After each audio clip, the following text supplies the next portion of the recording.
केजरीवाल को supreme court से भी राहत नहीं, ईडी को जारी हुआ नोटिस, अब 29 को होगी सुनवाई।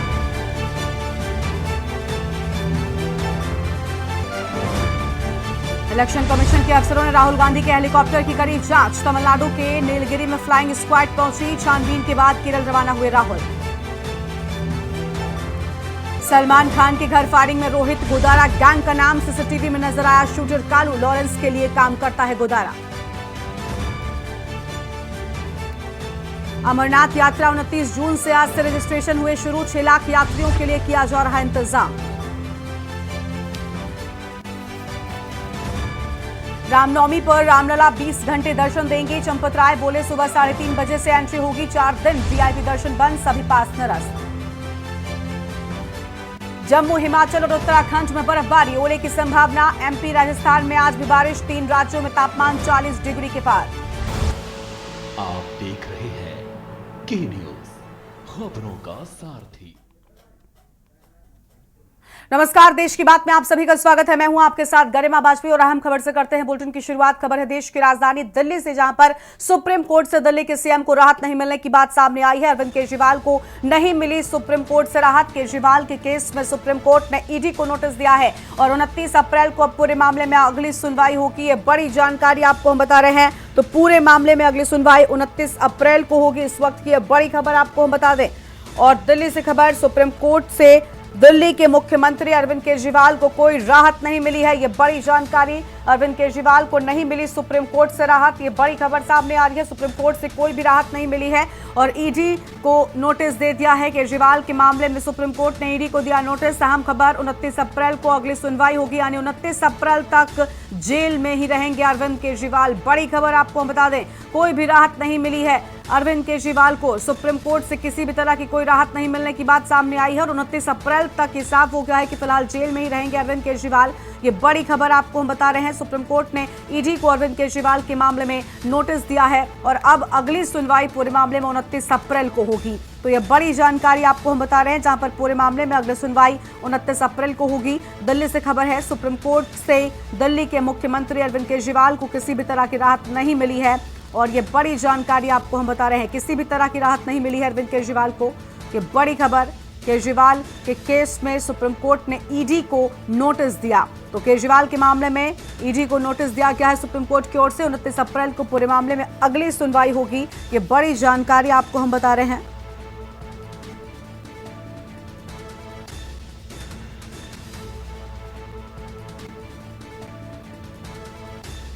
फिलहाल ये बड़ी खबर आपको हम बता दें, जहां पर पूरे मामले में अगली सुनवाई होगी 29 अप्रैल को और केजरीवाल के केस में सुप्रीम कोर्ट से कोई भी राहत नहीं मिली है। फिलहाल केजरीवाल को 29 अप्रैल को पूरे मामले में अगली सुनवाई, यानी अभी जेल में ही रहेंगे दिल्ली के मुख्यमंत्री अरविंद केजरीवाल। दिल्ली से बड़ी खबर आपको हम बता रहे हैं।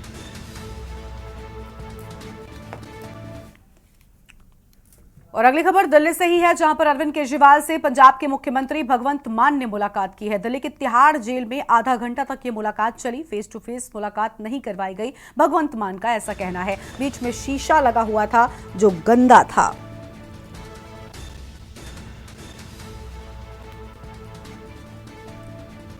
तो ये बड़ी जानकारी आपको हम बता रहे हैं, जहां पर साफ तौर पर भगवंत मान की ओर से अरविंद केजरीवाल के साथ हुई मुलाकात को लेकर ये बातें सामने आई, जिसमें उन्होंने कहा कि फेस टू फेस मुलाकात नहीं करवाई गई। बीच में शीशा लगा हुआ था जो गंदा था और ऐसे बर्ताव हो रहा है जैसे आतंकवादी पकड़ा गया हो। ऐसा व्यवहार इन लोगों को बहुत महंगा पड़ेगा। ये बड़ी बातें कहते हुए पंजाब के मुख्यमंत्री भगवंत मान नजर आए हैं। बिजली फ्री कर दी, बहुत दुख हुआ दिल को कि मतलब जो हार्डकोर क्रिमिनल होते हैं, जो खतरनाक अपराधी होते हैं, उनके वाली सहूलतें भी नहीं मिल रही हैं। मतलब क्या कसूर, क्या मतलब अरविंद केजरीवाल जी का कसूर क्या है? मतलब उसने अस्पताल बना दिए, यही कसूर है। उसने मोहल्ला क्लिनिक बना दिए, यही कसूर है। उसने बिजली फ्री कर दी, यही कसूर है। उसने स्कूल बना दिए, यही कसूर है। तो आप उनको ऐसे ट्रीट कर रहे हो जैसे बहुत देश का बहुत बड़ा आतंकवादी पकड़ लिया हो। शीशे के पार फोन पे बात करो भाई, मतलब हद हरानी की। मोदी जी चाहते क्या है? मतलब ऐसे ये ट्रीटमेंट मिलेगी क्या? आमने सामने नहीं हुई, शीशा लगा हुआ था, फोन पे उधर से फोन पे बात कर रहे थे। और शीशा भी ऐसा गंदा शीशा कि शक्ल भी अच्छी तरह के एक दूसरे की नजर नहीं आ रही थी। लेकिन ये जो चीज है ये बहुत ही इनको महंगी पड़ेगी। और दिल्ली से अगली खबर आपको हम बताते हैं, जहां पर राहुल गांधी के हेलीकॉप्टर की तलाशी ली गई है। आपको बता दें कि तमिलनाडु में लैंड करते ही पहुंचे चुनाव अधिकारी। चुनाव आयोग ने राहुल गांधी के हेलीकॉप्टर की तलाशी ली। राहुल गांधी के हेलीकॉप्टर की तलाशी लिए जाने की बात सामने आई है। तमिलनाडु में जैसे ही राहुल गांधी पहुंचे उनके हेलीकॉप्टर की तलाशी ली गई है। इलेक्शन कमीशन के अधिकारी यहां पर पहुंचे थे और तलाशी लेने के बाद ही कार्यक्रम आगे बढ़ सका है। ये बड़ी जानकारी, तस्वीरें भी आपको हम दिखा रहे हैं। राहुल गांधी के हेलीकॉप्टर की तलाशी लिए जाने की बात सामने आई है। तो राहुल गांधी तमिलनाडु पहुंचे थे और इस दौरान यहां पर इलेक्शन कमीशन के अधिकारी पहुंचते हैं और उनके हेलीकॉप्टर की तलाशी ली जाती है। तमिलनाडु में लैंड करते ही पहुंचे थे चुनाव अधिकारी। यह अब जानकारी आपको हम बता रहे हैं। और चुनाव आयोग ने राहुल गांधी के हेलीकॉप्टर की तलाशी ली है।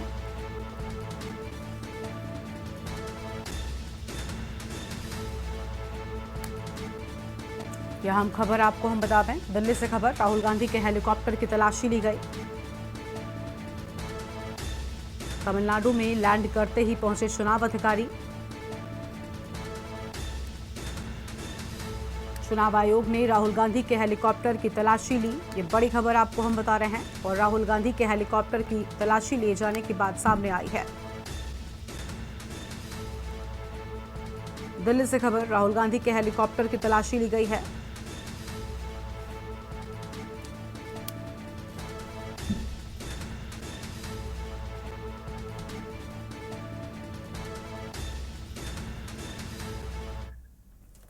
दिल्ली से खबर है, जहां पर वक्फ बोर्ड भर्ती से जुड़ा मनी लॉन्ड्रिंग मामले में आप एमएलए अमानतुल्लाह खान को सुप्रीम कोर्ट से झटका।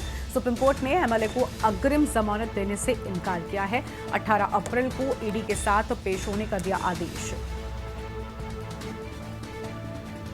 और सुप्रीम कोर्ट ने एमएलए को अग्रिम जमानत देने से किया इनकार। यह हम जानकारी आपको हम बता रहे हैं। और 18 अप्रैल को ईडी के समक्ष पेश होने का आदेश दिया। ये बड़ी जानकारी आपको हम बता रहे हैं। दिल्ली से खबर, वक्फ बोर्ड भर्ती से जुड़ा मनी लॉन्ड्रिंग मामला। तो वक्फ बोर्ड भर्ती से जुड़ा मनी लॉन्ड्रिंग मामले में आप एमएलए अमानतुल्लाह खान को सुप्रीम कोर्ट से झटके की बात सामने आई है। और सुप्रीम कोर्ट ने एमएलए को अग्रिम जमानत देने से किया इनकार। और 18 अप्रैल को ईडी के समक्ष पेश होने का दिया आदेश। तो 18 अप्रैल को ईडी के समक्ष पेश होने का आदेश दिया। दिल्ली वक्फ बोर्ड भर्ती से जुड़ा मनी लॉन्ड्रिंग का ये पूरा मामला है। मामले में आप एमएलए अमानतुल्लाह खान को सुप्रीम कोर्ट से झटका।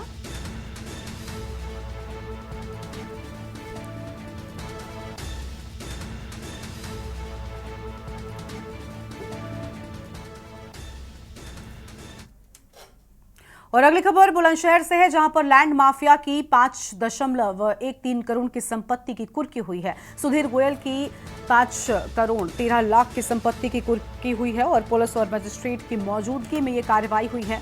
2 प्लॉट और 12 निर्माणाधीन फ्लैट कुर्क किए गए हैं। इसके साथ ही एक कोठी भी कुर्क की गई है। बड़ी खबर आपको हम बता रहे हैं। डीएम के आदेश पर संपत्ति को जब्त किया गया है। जब्त प्रॉपर्टी की कीमत 5 करोड़ 23 लाख रुपए के लगभग बताई जाती है।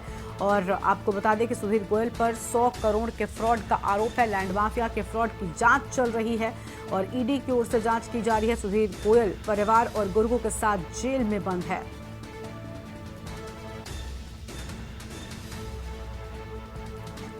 तो 100 करोड़ के फ्रॉड का आरोप, लैंड माफिया के फ्रॉड की जांच कर रही है ईडी। ये बड़ी जानकारी आपको हम बता रहे हैं।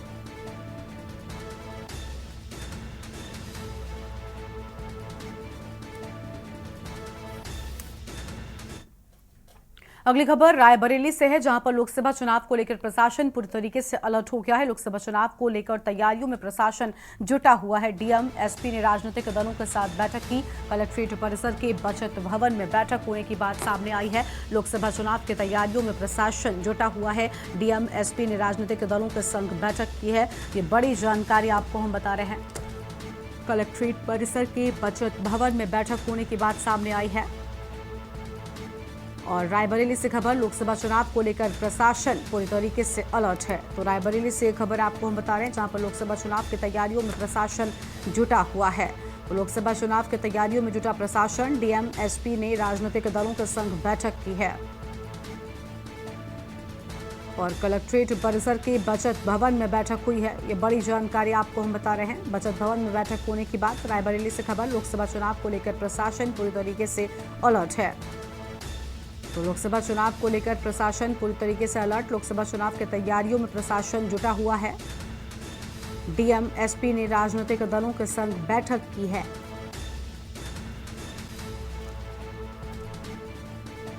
कलेक्ट्रेट परिसर के बचत भवन में बैठक हुई है।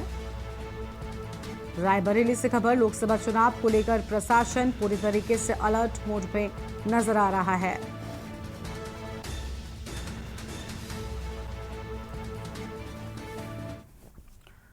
और अगली खबर का रुख करते हैं। खबर है बरेली से, जहां पर बीएसपी प्रत्याशी आबिद अली को नोटिस की बात सामने आई। रिटर्निंग ऑफिसर ने भेजा आबिद अली को नोटिस और सांसद प्रत्याशी धर्मेंद्र कश्यप को बोला था आप शब्द, तुम टायर पंचर वाले हो, न तुम्हारी इज्जत थी, न दूसरे की समझते हो, तुम अच्छे खानदान से नहीं हो। वीडियो सोशल मीडिया पर जमकर हुआ था वायरल। बीएसपी प्रत्याशी को 48 घंटे में देनी होगी अपनी सफाई।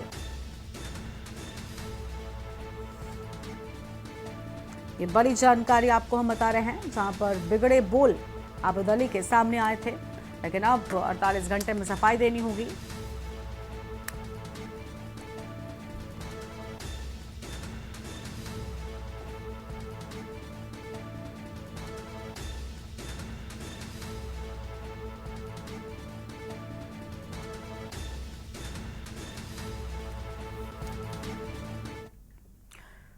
और अगली खबर बहराइच से है, जहां पर बहराइच गोंडा हाईवे पर बड़ा हादसा हुआ। अनियंत्रित 4 पहिया वाहन व टेम्पो में टक्कर हो गई। फल सब्जी मंडी जा रहे मजदूर हादसे का शिकार हुए हैं। सड़क हादसे में 1 की मौत हो गई है, जबकि 4 के घायल होने की बात सामने आई है। घायलों का जिला अस्पताल में इलाज जारी है। चिलवरिया के पास ये पूरा हादसा हुआ है। सड़क हादसे में 1 की मौत, जबकि 4 के घायल होने की बात सामने आई है।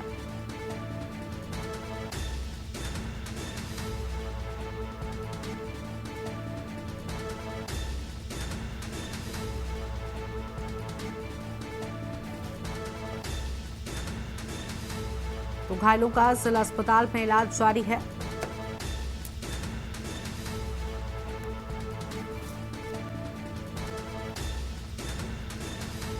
बहराइच गोंडा बहराइच हाईवे पर बड़ा हादसा होने की बात सामने आई है। चिलवरिया के पास हुआ हादसा। अनियंत्रित 4 पहिया वाहन व टेम्पो में टक्कर हुई। फल सब्जी मंडी जा रहे मजदूर हादसे का शिकार हुए हैं।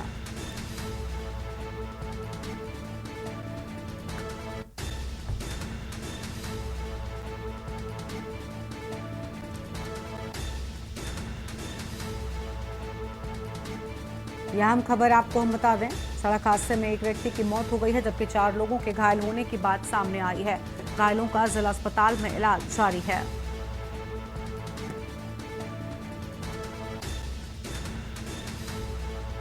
ये बड़ी जानकारी आपको हम बता रहे हैं।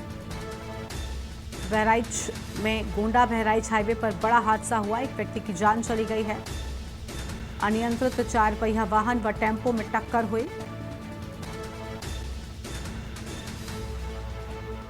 फल व सब्जी मंडी जा रहे मजदूर हादसे का शिकार हुए। सड़क हादसे में 1 की मौत हो गई है, जबकि 4 लोगों के घायल होने की भी बात सामने आई है।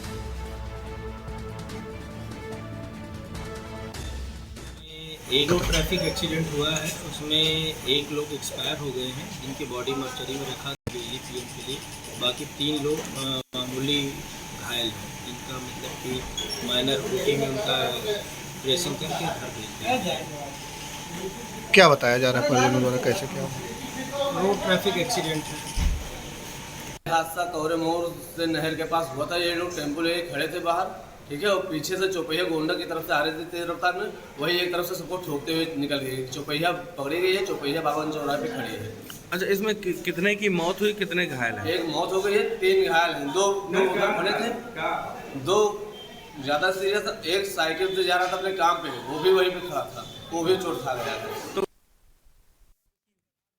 लोकसभा चुनाव के दौरान आचार संहिता के अनुपालन और चुनावी शुचिता पर निर्वाचन आयोग की ओर से लगातार जोर दिया जा रहा है और इसी क्रम में प्रिंट व इलेक्ट्रॉनिक मीडिया में भ्रामक समाचारों पर नजर रखने के लिए निर्वाचन आयोग की ओर से कलेक्ट्रेट में मीडिया प्रमाणन एवं निगरानी समिति की स्थापना की गई। तो वहीं इंटरनेट मीडिया पर उपलब्ध विभिन्न प्लेटफॉर्म जैसे एक्स, इंस्टाग्राम, फेसबुक, टेलीग्राम के अलावा यूट्यूब पर नजर रखने के लिए पुलिस भी साइबर पेट्रोलिंग और कम्युनिटी पुलिसिंग में हाथ आजमा रही है।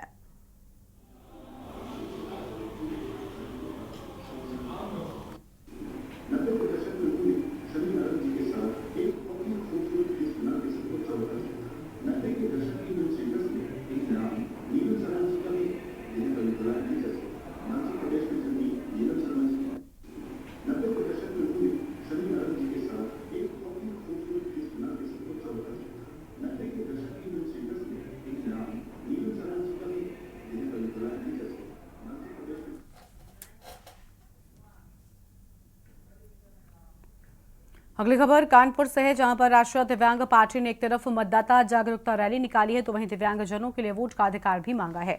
राष्ट्रीय दिव्यांग पार्टी के कार्यकर्ता मतदाता जागरूकता रैली के दौरान हाथों में तख्ती लिए हुए थे जिसमें लिखा था, जागो मतदाता जागो, 100% मतदान करो, जागो निर्वाचन आयोग जागो, दिव्यांगों का वोटर लिस्ट में नाम दर्ज करो, आपका एक वोट अच्छी सरकार बना सकता है, मतदान हमारा अधिकार है, लेके रहेंगे, वोट का अधिकार दिलाओ। जागरूकता रैली मोतीझील से हाइलैंड हॉस्पिटल, गोल चौराहा, रावतपुर क्रॉसिंग, देवकी चौराहा, नीरशीर चौराहा और इन सभी जगहों पर होते हुए आगे बढ़ी।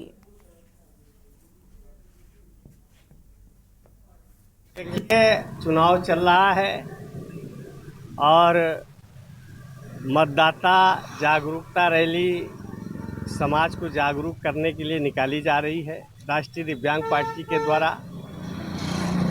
हमारी जो रैली है वो 2 तरह की है, इसमें 2 तरह के मायने हैं। एक तो हम मतदाताओं को जगाना चाहते हैं कि वो जगे और अपने मत का प्रयोग करें। दूसरा, हम निर्वाचन आयोग को भी जगाना चाहते हैं कि वो भी जगे और जो 1 लाख के लगभग दिव्यांग मतदाता बनने से रह गए हैं उनको मतदाता बना के वोट का अधिकार दें।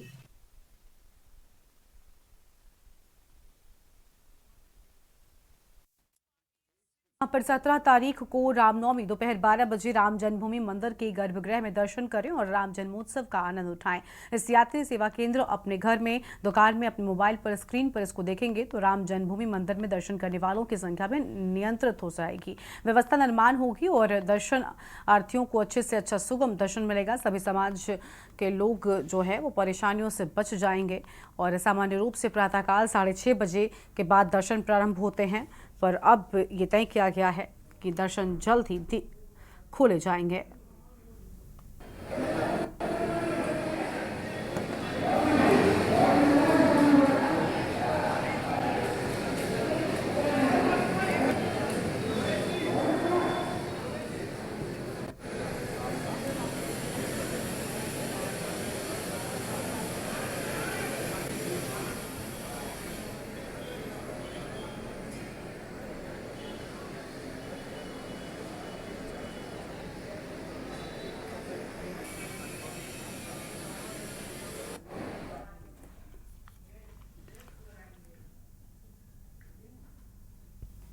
और एक छोटे से ब्रेक के लिए यहाँ पर रुकते हैं, चल लौटेंगे। ब्रेक के बाद आप सभी का स्वागत है। खबर है अयोध्या से, जहां पर हनुमान मंदिर में वीआईपी दर्शन नहीं होंगे। वहीं हनुमान मंदिर के महंत संजय दत्त ने बताया कि 17 से 18 तारीख तक कोई भी वीआईपी दर्शन नहीं होगा और साथ ही रामनवमी भीड़ को देखते हुए सभी वीआईपी दर्शन बंद कर दिए गए हैं। और आपको बता दें कि रामनवमी बहुत अच्छे से मनाई जाए, इसको लेकर सभी तैयारियां लगातार की जा रही हैं।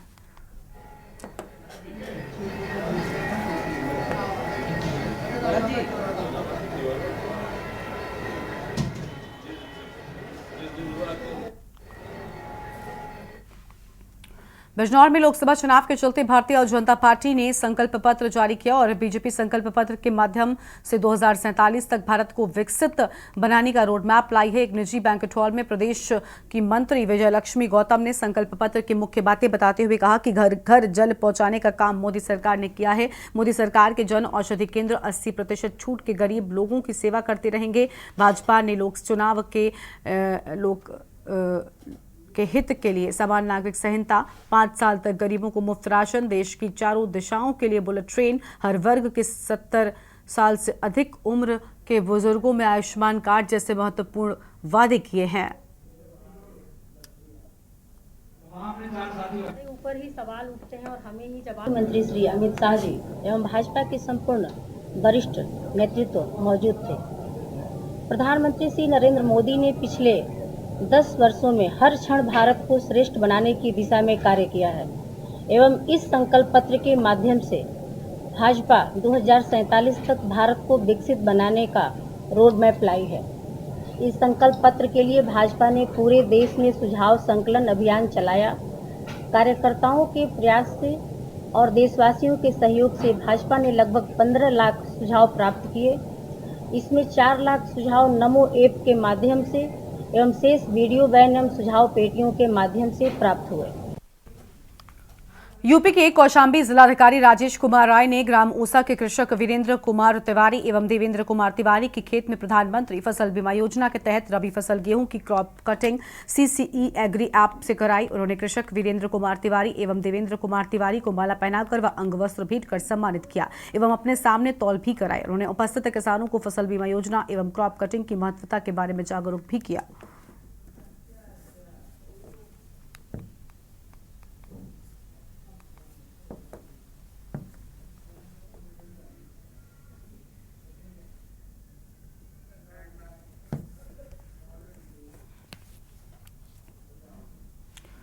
और अगली खबर मैनपुरी से है, जहां पर नामांकन करने के बाद भाजपा प्रत्याशी जयवीर सिंह ने मीडिया से बातचीत की और इस दौरान उन्होंने कहा कि नामांकन हमारी 10 साल की भारतीय जनता पार्टी के केंद्रीय नेतृत्व में देश ने जिस प्रकार आर्थिक मोर्चे पर, टेक्नोलॉजी के मोर्चे पर और विश्व लीडर बनते हुए दमकते हुए भारत के सपने को साकार करने का काम किया है। इस बार पूरे देश की जनता ने एक बार फिर से एक होकर निर्णय लिया है कि इस बार 400 पार।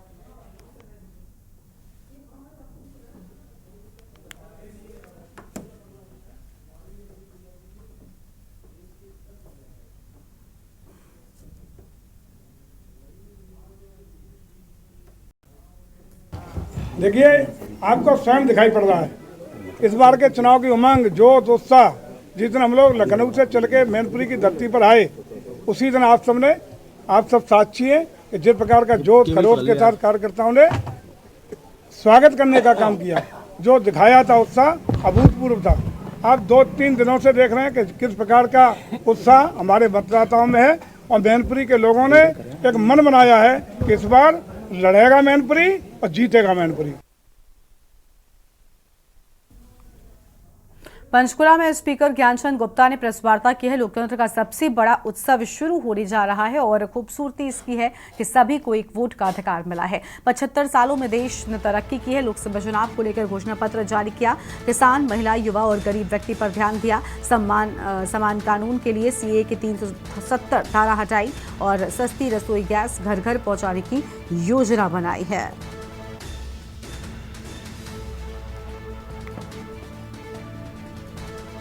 तो यह अहम खबर आपको हम बता रहे हैं, जहां पर 75 सालों में देश ने तरक्की की। ये सारी बड़ी बातें सामने आई हैं। लोकसभा चुनाव को लेकर घोषणा पत्र जारी किया गया।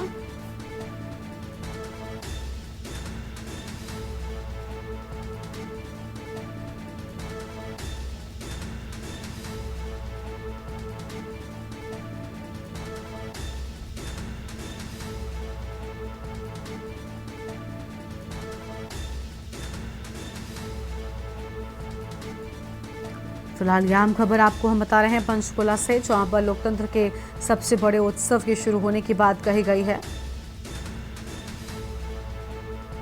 और संविधान की खूबसूरती है कि सभी को एक वोट का अधिकार संविधान ने दिया है और 75 सालों में देश ने तरक्की की है।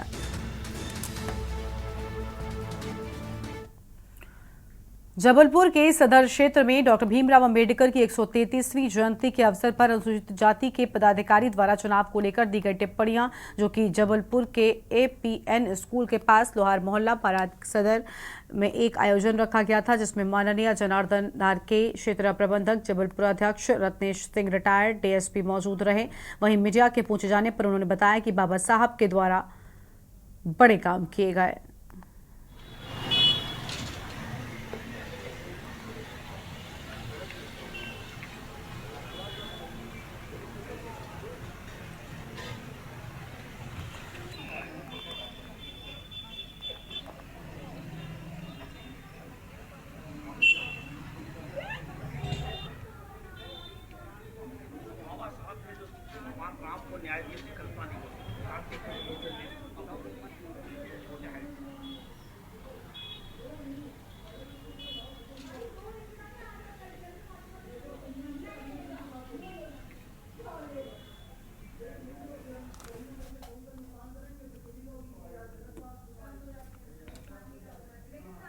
डीडवाना नशीला पदार्थ पीने की वजह से एक व्यक्ति की मौत का मामला सामने आया है। मामले को लेकर परिजनों ने एक लिखित रिपोर्ट गच्छीपुरा थाने में दी है। लिखित रिपोर्ट के आधार पर पुलिस ने अपनी कार्रवाई शुरू कर दी, तो वहीं शव का पोस्टमार्टम करवाकर शव परिजनों को सुपुर्द कर दिया गया, जहां उसके इलाज के दौरान मौत होने की बात सामने आई है।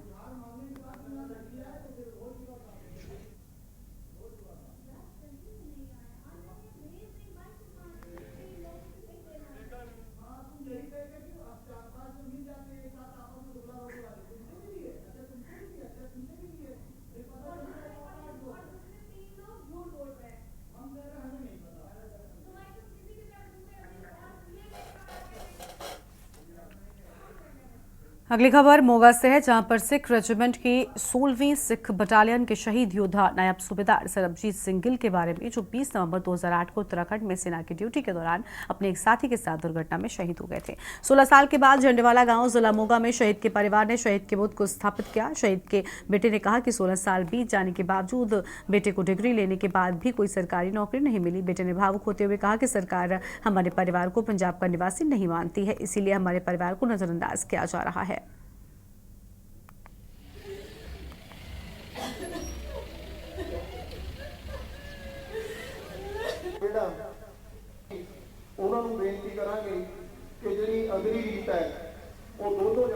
ਅੱਜ ਜਿੰਨੇ ਅਸੀਂ ਉਹਨਾਂ ਨਾਲ ਟਾਈਮ ਸਪੈਂਡ ਕੀਤਾ ਜੀ, ਸਾਨੂੰ ਹਰ ਪਲ ਯਾਦ ਆਉਂਦਾ ਜੀ। ਜੋ ਵੀ ਸਾਡੀ ਉਹਨਾਂ ਨੇ ਜਿੰਨੀ ਸਾਡੀ ਉਹਨਾਂ ਨਾਲ ਲਿਖੀ ਸੀ, ਬਹੁਤ ਸੋਹਣੀ ਨਿਭੀ ਸੀ ਸਾਡੀ ਜੀ। ਸਾਨੂੰ ਹਰ ਟਾਈਮ ਉਹ ਹਮੇਸ਼ਾ ਸਾਡੇ ਨਾਲ ਆ, ਪਰ ਸਾਨੂੰ ਫਿਰ ਵੀ ਕਿਸੇ ਤਿਉਹਾਰ ਤੇ ਸਾਨੂੰ हमेशा ਉਹ याद ਆਉਂਦੇ ਨੇ। खबर जसपुर से है, जहां पर जिले के कांसाबेल ब्लॉक के बगिया में स्थित सीएम निवास में रविवार को भव्य रूप से कलश यात्रा के साथ ही 4 दिवसीय रामनवमी महायज्ञ का शुभारंभ हुआ। इस कलश यात्रा में मिसेस सीएम कौशल्या साय शामिल हुई और ये कार्यक्रम परम पूज्य गुरुदेव स्वामी सर्वश्री धनपति पंडा महाराज की कृपा दृष्टि व मार्गदर्शन पर शुरू हुआ। तो वहीं मुख्यमंत्री विष्णुदेव साय के निज निवास बगिया में इस महायज्ञ का शुभारंभ रविवार को दोपहर लगभग 3 बजे सीएम निवास से कलश यात्रा शुरू हुई।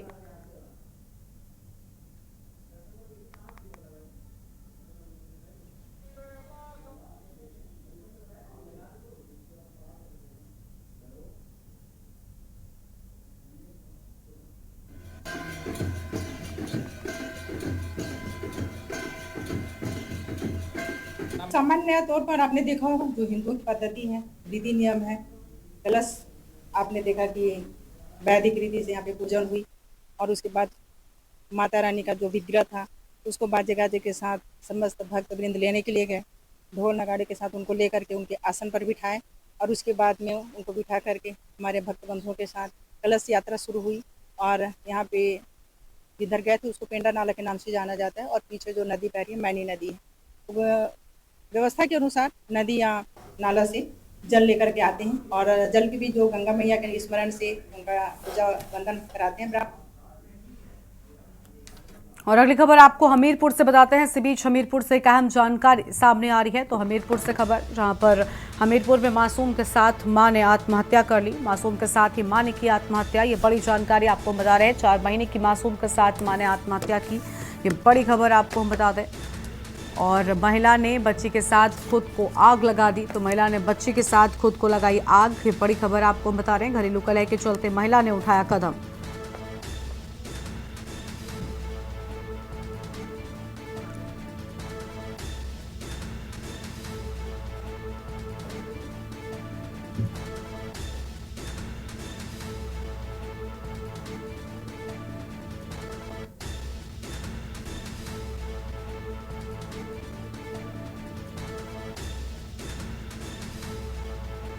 ये बड़ी खबर आपको हम बता रहे हैं,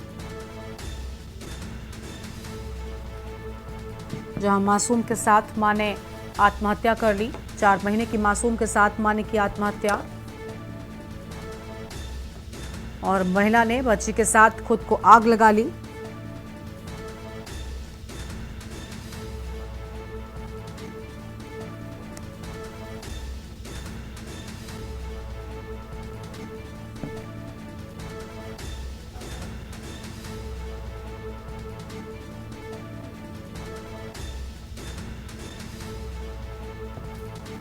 महिला ने बच्ची के साथ खुद को आग लगाई। यह अहम खबर आपको हम बता रहे हैं।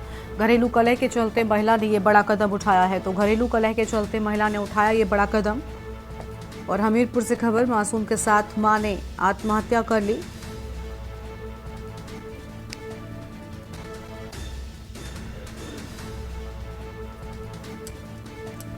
ये बड़ी जानकारी आपको हम बता रहे हैं। महिला ने बच्ची के साथ खुद को आग लगा दी। घरेलू कलह के चलते महिला ने ये कदम उठाया। हमीरपुर से खबर आपको बता रहे हैं। और इसी खबर पर बातचीत के लिए हमारे साथ हमारे संवाददाता सिद्धार्थ द्विवेदी जुड़ चुके। सिद्धार्थ, एक महिला ने अपनी 4 महीने की बच्ची के साथ ये बड़ा कदम उठाया है, पूरी जानकारी क्या है, क्या वजह थी आखिर? मैं आपको बता दूं कि मामला हमीरपुर जिले के मुस्कुरा थाना क्षेत्र के अंतर्गत आता है, जहां पर एक जो विवाहिता महिला है, उन्होंने अपनी 4 वर्ष की पुत्री के साथ खुद को आग लगाने की कोशिश करी, जिसमें जो परिवारजनक है वो महिला को और बच्ची को अस्पताल लेके जाते हैं, जहां अस्पताल में इलाज के दौरान उनकी मृत्यु हो जाती है। जी, जो पूरा मामला है वो गृह का बताया जा रहा है। बिल्कुल, परिजनों ने इस पूरे मामले पर कुछ कहा है क्या? क्या परिवार में किसी बात को लेकर कलह थी? क्या वजह थी आखिर? जी, अभी ये स्पष्ट नहीं हुआ है कि घर में क्या बात चल रही थी, लेकिन जो महिला और उसके पति था, उन दोनों के बीच में किसी बात को लेकर काफी लंबे समय से अनबन चल रही थी, जिसके कारण महिला ने ये कदम उठाया। जी बिल्कुल, शुक्रिया सिद्धार्थ आपका अधिक जानकारी साझा करने के लिए। घरेलू कलह के चलते महिला ने ये बड़ा कदम उठाया है, ये बड़ी जानकारी आपको हम बता रहे हैं। और 4 महीने की मासूम के साथ मां ने आत्महत्या कर ली। हमीरपुर से बड़ी खबर आपको हम बता दें, 4 महीने की मासूम के साथ मां ने की आत्महत्या।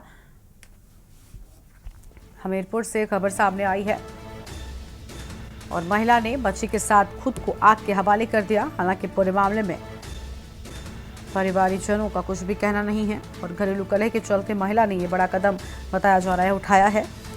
परिवार में विवाद के चलते ही महिला ने इस कदम को उठाया। बड़ी जानकारी आपको हम बता रहे हैं, जहां पर थाना मुस्कुरा के पहाड़ी डेरा का ये पूरा मामला बताया जा रहा है। थाना मुस्कुरा के पहाड़ी डेरा का ये पूरा मामला है। बच्ची के साथ खुद को आग लगाई महिला ने।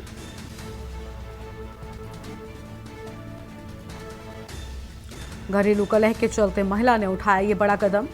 हमीरपुर से खबर, मासूम के साथ मां ने की आत्महत्या और 4 महीने की मासूम के साथ मां ने आत्महत्या कर ली। महिला ने बच्ची के साथ खुद को आग लगा दी और घरेलू कलह के चलते महिला ने उठाया कदम।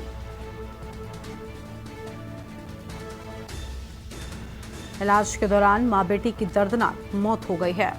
हमीरपुर से खबर, थाना मुस्कुरा के पहाड़ी डेरा का ये पूरा मामला बताया जाता है। तो ये बड़ी जानकारी आपको हम बता रहे हैं, जहां महिला ने बच्ची के साथ खुद को आग के हवाले कर दिया।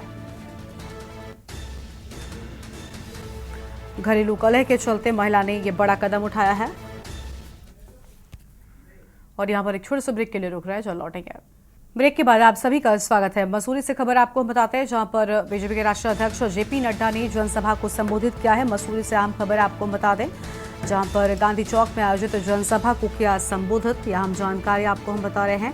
टिहरी सीट से भाजपा प्रत्याशी के लिए वोट मांगे हैं। माला राजलक्ष्मी साहब के पक्ष में मतदान की अपील की बात सामने आई है। मुख्यमंत्री पुष्कर सिंह धामी भी इस दौरान मौजूद रहे।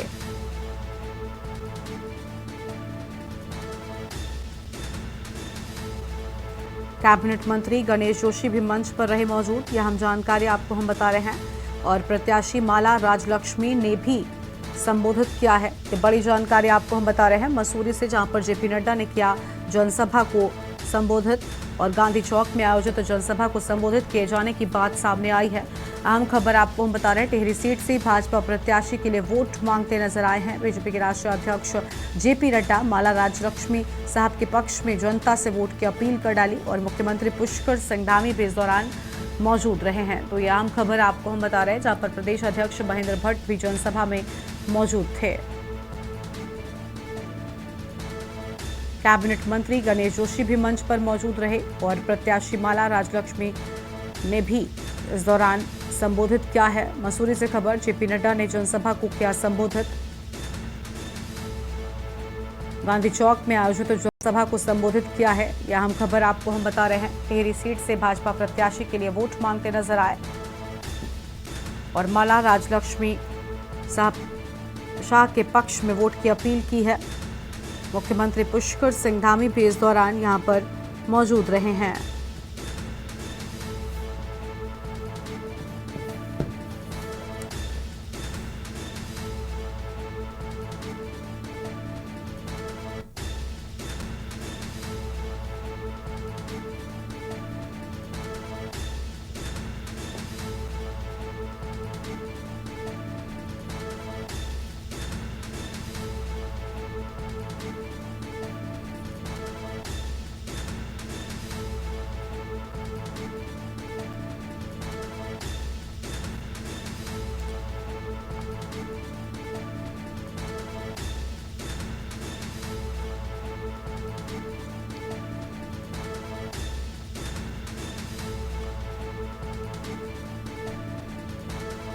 तो प्रत्याशी माला राजलक्ष्मी ने भी इस जनसभा को संबोधित किया है। यह अहम खबर आपको हम बता रहे हैं।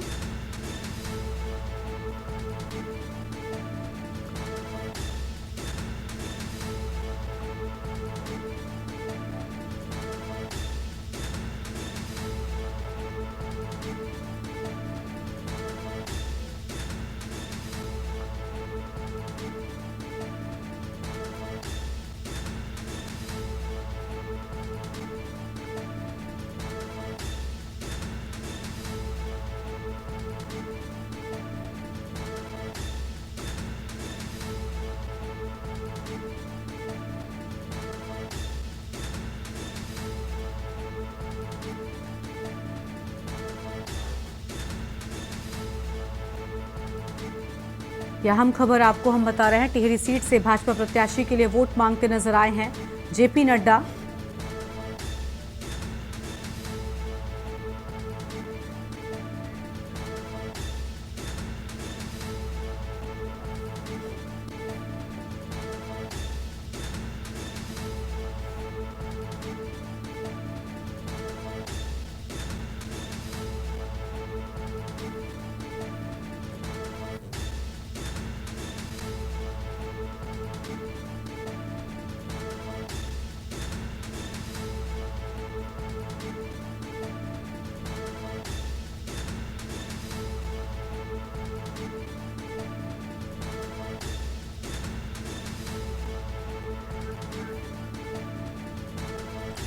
और इसी खबर पर बातचीत के लिए हमारे साथ में ब्यूरो चीफ राजेश वर्मा जी जुड़ चुके हैं उत्तराखंड से। राजेश जी, जेपी नड्डा चुनावी जनसभा को संबोधित करने के लिए पहुंचे और माला राजलक्ष्मी शाह के समर्थन में उन्होंने जनता से वोट की अपील कर डाली है। बिल्कुल गरिमा, देखिए अभी दंगल जो है वो लगातार देशभर में देखने को मिल रहा है और लगातार देखा जा रहा है कि जो शीर्ष नेता है भाजपा के हो या कांग्रेस के हो, तमाम दलों के जो नेता है वो यहाँ पर पहुंच रहे हैं। और आज इसी क्रम पे जो है जेपी नड्डा जो भाजपा के राष्ट्रीय अध्यक्ष हैं वो यहाँ पर पहुंचे और उन्होंने मसूरी में जो है उनका एक जनसभा थी और जनसभा में तमाम जो विपक्षी दल है उनको वो जो है उन पर निशाना साधते हुए जो घोषणा पत्र जो है भाजपा ने जारी किया है उसकी चर्चा जो है वो जनता के बीच में की है। अब अंदाजा लगाया जा सकता है कि देखिए चुनाव का अब अंतिम चरण पे है प्रचार और 17 तारीख को जो है ये चुनाव प्रचार जो है वो थम जाएगा। तो तमाम जो राजनेता है उनकी जनसभाएं, रोड रैली जो है वो लगातार देखने को मिल रही है गरिमा। और अब जो है चुनावी जो कहा जाए कि जो जनता जो है वो इस समय बिल्कुल साइलेंट है। जनता जानती है कि जो गारंटियां जो है विपक्षी दल और को लेकर के चल रहा है, किन गारंटियों को लेकर के उन्होंने मतदान करना है। बहरहाल ये अभी जनता के ऊपर है। जनता आगे 19 अप्रैल को जो होने जा रहा है मतदान, उसमें अपना मत दे करके वो आगे की रणनीति तैयार करेगी। लेकिन कहीं ना कहीं इस बार जो है वो कहीं ना कहीं चुनाव दंगल जो है उत्तराखंड में खासतौर से बड़ा चरम पर नजर आ रहा है। चाहे कुमाऊं हो या गढ़वाल हो, तमाम जगह पर चाहे प्रधानमंत्री नरेंद्र मोदी की दो जनसभाएं यहाँ पर हो चुकी है। कल भी उत्तर प्रदेश के मुख्यमंत्री आदित्य योगीनाथ जो है वो यहाँ पर पधारे थे। उनकी 3 जनसभाएं जो है देवभूमि में थी और इसके साथ साथ कई शीर्ष जो नेता है वो लगातार उनका आवाजाही जो है वो उत्तराखंड में बंदी हुई है। तो कहा जा सकता है कि चुनावी प्रचार जो है वो लगातार चल रहा है। जब तक चुनावी प्रचार चल रहा है तब तक यानी कि 17 तक जो है जब तक चुनाव नहीं प्रचार नहीं थमता तब तक ये सिलसिला लगातार जारी रहेगा। लगातार सूबे के जो मुख्यमंत्री है पुष्कर सिंह धामी, उनकी भी जनसभाएं और रोड शो जो है वो लगातार निरंतर रूप से देखने को मिल रहा है। बिल्कुल साफ तौर पर। लेकिन राजेश जी, जिस तरीके से उत्तराखंड की न सिर्फ इस सीट पर बल्कि सभी सीटों पर 5 सीटों पर कमल खिलाने की बात खुद जब प्रधानमंत्री पहुंचे थे उन्होंने भी की थी, और चाहे कोई भी शीर्ष नेतृत्व की ओर से पहुंच रहा हो यही बातें कर रहा है। आम जनता इन बातों से कितना सहमत नजर आ रही है? आम जनता का मूड क्या कुछ कह रहा है? देखिए बिल्कुल, क्योंकि आम जनता जो है विपक्षी दल की बात करें तो आम विपक्षी दल यही कह रहे हैं कि आम जनता का जो रुख है बदलाव का है। लेकिन कहीं ना कहीं जो अभी तक की बात करें गरिमा, देखिए 5 लोकसभा सीटों को लेकर के चुनाव उत्तराखंड में होना है और मतदान एक बार दोबारा बता दें कि 19 अप्रैल को जो है मतदान यहाँ पर जारी होगा। 5 सीटों को लेकर के अभी तक की भौगोलिक स्थिति के हिसाब से कहें, ग्राउंड जीरो की बात करें तो 5 स्थितियों पर जो जनता का रुख है वो बिल्कुल साइलेंट नजर आ रहा है। जनता तमाम लोगों की, तमाम दलों की जो गारंटियां हैं उन पर विचार कर रही है, उनको समझ रही है। क्योंकि अभी तक के आंकड़ों की बात करें तो 5 सीटों पर भाजपा का कब्जा है। लेकिन कहीं ना कहीं अब कांग्रेस को लगता है या जो अन्य दल विपक्षी दल है उनको लगता है कि कहीं ना कहीं कुछ सीटें ऐसी है जिन पे सेंधमारी करके शायद जो है वो जनता की तरफ अपना रुख कर सकती है। ये बहरहाल कहना बड़ा मुश्किल होगा गरिमा कि इस समय जनता के बीच में क्या चल रहा है, क्योंकि जनता सब जानती है जनता किन गारंटियों को लेकर के अपने शीर्ष नेताओं को आगे बढ़ाएगी, किन प्रत्याशियों को आगे बढ़ाएगी, ये बहरहाल देखना होगा। लेकिन कहीं ना कहीं चुनावी दंगल जो है, चुनावी रणनीति जो है, चुनावी माहौल जो है वो उत्तराखंड में बिल्कुल अपने चरम पर है। लगातार शीर्ष नेताएं जैसे हम कह रहे हैं कि लगातार शीर्ष नेताओं का जो आने का सिलसिला है वो देवभूमि में जारी है। कल की भी बात करें तो अमित शाह भी जो है वो यहाँ पर आएंगे और देवभूमि में कोटद्वार में भी उनकी एक बड़ी जनसभा होगी। इसके साथ साथ जेपी नड्डा आज मसूरी में थे और उसके बाद पहले तक का ये बात करें तो प्रधानमंत्री से लेकर अन्य राज्यों के जो मुख्यमंत्री हैं वो यहाँ पर आ चुके हैं और सभी ने अपने अपने प्रत्याशियों को लेकर के जो है वोट की अपील जो है वो जनता से की है। गरिमा बिल्कुल साफ तौर पर सभी की ओर से अपील की जा रही है। लेकिन राजेश जी देखिए, क्योंकि मुकाबला जो है वो काफी बढ़ता जा रहा है तो ऐसे में देखना होगा कि आम जनता फिलहाल किस पर विश्वास दिखाती है। शुक्रिया आपका अधिक जानकारी साझा करने के लिए। तो यह खबर आपको हम बता रहे हैं मसूरी से, जहां पर सीएम पुष्कर सिंह धामी की मौजूदगी में ही जेपी नड्डा ने जनसभा को संबोधित किया है।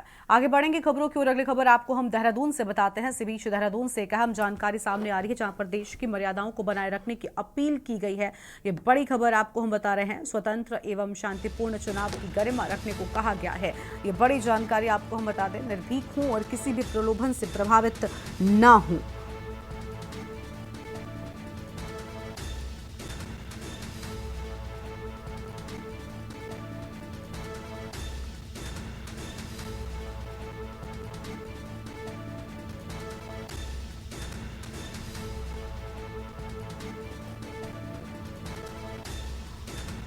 अधिकारियों कर्मियों को मताधिकार की शपथ भी दिलाई गई है।